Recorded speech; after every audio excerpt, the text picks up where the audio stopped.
अस्सलामु अलैकुम वरहमतुल्लाहि वबरकातुह।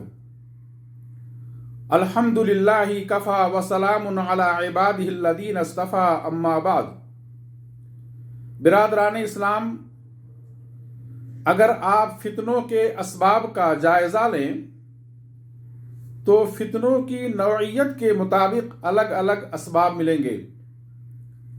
जहाँ फितने शहवात के कुछ असबाब हैं, वहीं फितने शुबहात के भी कुछ असबाब हैं, और बाद असबाब दोनों अनवा में मुश्तरक हैं।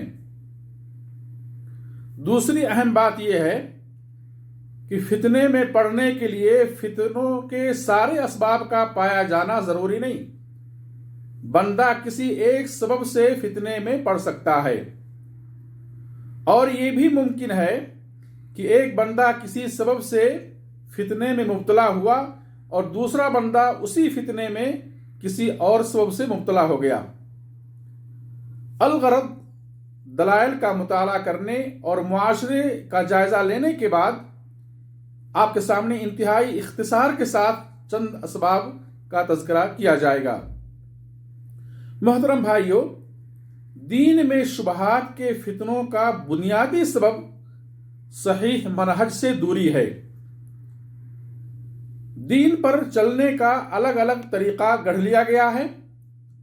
मुख्तलिफ शख्सियात को अपना आइडियल और नमूना बनाकर ग्रुप बंदी की गई है। हर कोई शख्सियत परस्ती के दलदल में फंसा हुआ नजर आ रहा है। हर तरफ इख्तिलाफ और तफरका है। अंबिया, उलमा और औलिया और सालिहीन की शान में गुलू से शिर्क व बिदात को खूब फरोग मिल रहा है।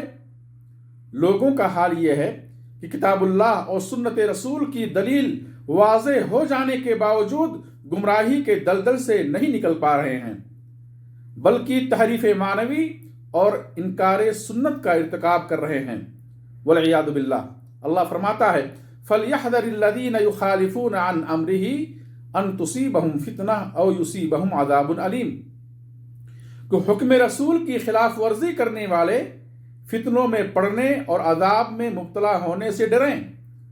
आज लोग अपने अपने मसलक की तरवीज व इशाअत में अल्लाह की वाज़ेह आयात से मुंह मोड़ रहे हैं। मुहकम आयात, ठोस और सरीह दलाइल छोड़कर मुतशाबिह आयात के पीछे पड़कर हक से दूर हो रहे हैं। लोग अक्ल परस्ती का शिकार हो गए। दलाइल पर अपनी राय और ख्यालात को तरजीह देने लगे। उमर फारूक रज़ियल्लाहु अन्हु ने फरमाया है, इय्याकुम व अस्हाबर राय फ़इन्नहुम अअदाउस सुनन आयतहुमुल अहादीस अन यहफ़ज़ूहा फ़क़ालू बिर्राय फ़ज़ल्लू व अज़ल्लू। रवाहुद दारक़ुतनी। उमर फारूक रज़ियल्लाहु अन्हु फरमाते हैं कि अहलुर राय से बचो, ये सुन्नत के दुश्मन हैं।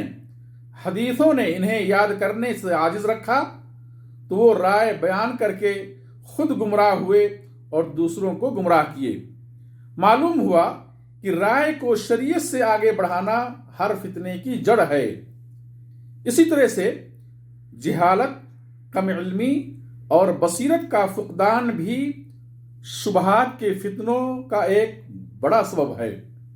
जहालत की पुरहार झाड़ी में चलने वाला फैसला नहीं कर पाता कि वो कहाँ जाए, किधर जाए और क्या करे।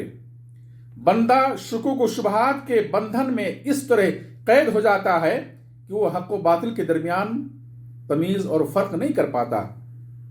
शिर्क व कुफ्र और बिदात को हक समझ बैठता है। अल्लाह फरमाता है, इन तत्तबिऊन इल्ला ज़न्न व इन अंतुम इल्ला तखरुसून। सूरह अनआम आयत नंबर 148। तुम फकत ख्याली बातों पर चलते हो और सिर्फ तखमीना ही करते हो। इसी तरह से फितनों में पड़ने का एक और बड़ा सबब बेसब्री और नफ्स पर कंट्रोल ना होना है। मुमकिन है कि एक बंदे के पास इल्म हो, उसे सही और गलत का पता हो, मगर वो शहवात के हाथों मजबूर होकर अल्लाह की इबादत व इताअत करने या गुनाह छोड़ने पर सब्र नहीं कर पाता। جلد بازی میں وہ کام کر جاتا ہے جس کے نتائج انتہائی خطرناک ہوتے ہیں۔ ایسے ہی فتنوں میں پڑنے کا چوتھا سبب امر بالمعروف اور نہی عن المنکر کا ترک کرنا، یہ بھی فتنوں میں پڑنے کا ایک بڑا سبب ہے، کیونکہ ظاہر ہے جب نصیحتیں نہیں ہوں گی، دلوں میں ایمان کی روح نہیں ڈالی جائے گی، باطل پر خاموشی اختیار کی جائے گی اور صحیح دین لوگوں تک پہنچایا نہیں جائے گا، تو شیطانی ہتھ کنڈے اپنا کام کریں گے۔ شیطان ہر طرف سے وار کرے گا اور لوگوں کو فتنوں میں ڈالے گا۔ اسی طرح سے فتنے والے کاموں میں کسی بھی طرح سے حصہ لینا، کوشش کرنا یا فتنے کی راہ اور ماحول کو اختیار کرنا بھی فتنے میں پڑنے کا ایک سبب ہے۔ حدیث صحیح بخاری کی روایت ہے، آپ فرماتے ہیں ان قریب ایسے فتنے ہوں گے کہ بیٹھا ہوا شخص کھڑا رہنے والے سے بہتر ہوگا، کھڑا رہنے والا چلنے والے سے بہتر ہوگا اور چلنے والا دوڑنے والے سے بہتر ہوگا۔ جو دور سے ان فتنوں کی طرف جھانکے گا وہ ان میں مبتلا ہو جائے گا۔ بری صحبتیں انسان کو فتنے میں مبتلا کر دیتی ہیں۔ انسان کے مزاج، نفس اور طبیعت پر صحبت اور ماحول کا اثر پڑتا ہے۔ حدیث آپ فرماتے ہیں الرجل علی دین خلیلہ، آدمی اپنے دوست کے دین اور اخلاق اور طریقے پر ہوتا ہے۔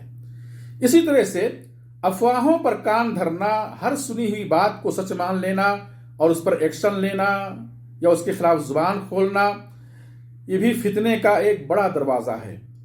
ایسے ہی دنیا کی محبت کا غالب آ جانا، دنیا کے پیچھے بے تحاشا بھاگنا اور دین و آخرت کو پسے پشت ڈال دینا، گناہوں کو معمولی سمجھنا، اللہ کے ذکر سے دور ہو جانا، ولا و برا، اللہ کی خاطر محبت اور اللہ کی خاطر نفرت کا نہ ہونا، اسی طرح سے کفار کی ثقافت کو للچائی ہوئی نگاہ سے دیکھنا، ان کا طور و طریقہ اپنانا وغیرہ، یہ فتنے کے اسباب ہیں۔ اللہ ہمیں ان تمام اسباب سے محفوظ رکھے، آمین۔ وآخر دعوانا ان الحمدللہ رب العالمین، والصلاة والسلام علی نبینا محمد، والسلام علیکم ورحمۃ اللہ وبرکاتہ۔